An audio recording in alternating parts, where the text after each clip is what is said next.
इसमें एक घटना हुई थी भवानी नगर गुरुदेव पांठेला के पास में। एक जो लीलाधर टंडन ये उसमें इंजर्ड है। इस पर्सन को उसी का दोस्त जो है संजय ठाकरे, इनसे आपस में कुछ बातचीत होते होते अनबन हो गई और उनका झगड़ा में रूपांतरित हुआ। उस झगड़े के कारण जो उसी दिन 4 तारीख को जो झगड़ा हुआ 10:30 बजे, उसके कारण को लेके लीलाधर टंडन ने उसको गाली दी थी। तो वो जो भी है झगड़ा अनबन हो गया। उसके बाद में उस झगड़े का रोष पकड़ के ये जो संजय ठाकरे है उसी का दोस्त, उसने उसको घर पे जाके बाइक पे बिठाया और कुछ गाड़ी के बहाने से उसको घर से वहाँ से लेके गया और पावन गाँव के निर्जन स्थल पे उसको जाके वहाँ से उसने झगड़ा किया।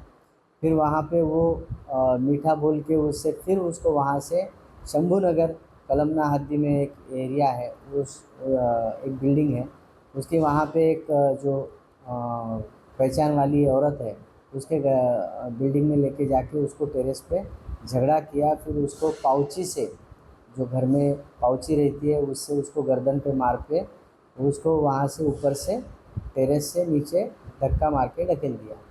तो इस घटना के दौरान ये होने के बाद उसने किसी को कुछ जानकारी नहीं दी और किसी को पता भी नहीं था कि इसने इसको मारा है। लेकिन वो उसको इंजर्ड हालत में लीलाधर टंडन को जैसे लगा था वो कुछ बोल नहीं पा रहा था, अनकॉन्शियस था, उसको उस हालत में उसने हॉस्पिटल में लेके जाने की कोशिश की। फिर वो हॉस्पिटल में, भवानी हॉस्पिटल में उसको लिया नहीं गया। फिर वो पारडी पुलिस स्टेशन में लाया तो पारडी पुलिस स्टेशन ने तुरंत उसको मेयो हॉस्पिटल में एडमिट करके उसका उपचार शुरू किया। इस दौरान इसने ये बताया नहीं था कि इसी ने उसको मारा था, जबकि ये किसी रोड पर हमें मिला है, ये ऐसी उसने घटना बताई। तो उसके बाद में पूरी तहकीकात होने के बाद में उस दिन वो बोल ही नहीं पाया, दूसरे दिन 5 तारीख को भी। तो पूरी घटना में फिर शाम को दोपहर में समझते समझते ये समझ आया कि इसको किसी ने मारा है। तो फिर जिसने मारा है, कौन लाया था, क्या लाया था, कैसे लाया था, ये पूरी जानकारी लेते लेते फिर उसके ऊपर डाउट क्लियर हुआ। तो ये संजय ठाकरे ने ही उसको मारा था और इस तरीके से घटना को अंजाम दिया था।